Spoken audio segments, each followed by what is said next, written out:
आइंदा 10 वर्षों में हम $1 बिलियन की मईशत तैयार करेंगे। साल 1994 था 2014 के दरमियान वज़ीर आला ने शहर को नुमायां तरक्की दी। तेलंगाना के वजीर आला रेवंत रेड्डी ने कहा है कि आईटी शोबे में आज जो भी तरक्की हुई है इसकी बुनियाद राजीव गांधी ने डाली थी और उन्हीं की बदौलत कई लोग इस मैदान में कामयाब हो रहे हैं। उन्होंने कहा है कि हैदराबाद की तरक्की में मुत्तहदा रियासत के दौर के वज़ीर आला चंद्रबाबू नायडू और वायएस राजशेखर रेड्डी का भी अहम किरदार रहा है। रेवंत रेड्डी ने बताया कि 1994 से 2014 के दरमियान उस वक्त के वज़ीर आला ने शहर को नुमायां तौर पर तरक्की दी। वज़ीर आला ने कहा कि आज तेलुगु अपराध गूगल जैसी बड़ी कंपनियों में आला ओहदों पर फायज हैं। हमारे इलाके के तलबा को मुकामी सतह पर तालीम दिलाने के लिए कई इदारे कायम किए गए।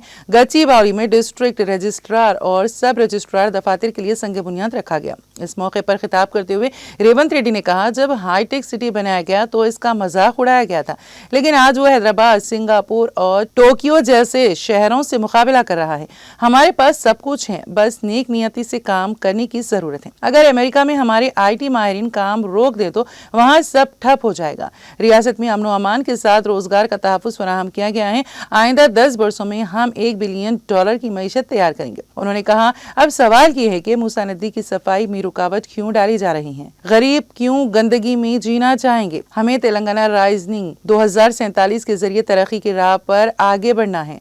मेट्रो की तोसी और मूसा की सफाई लाजमी है। रेवंत रेड्डी ने मजीद कहा कि सब रजिस्ट्रार दफातर में मुनासिब सहूलियात की कमी है और हुकूमत का आज़्म है कि जदीद सहूलियात से आरास्ता दफातर तामीर किए जाएंगे।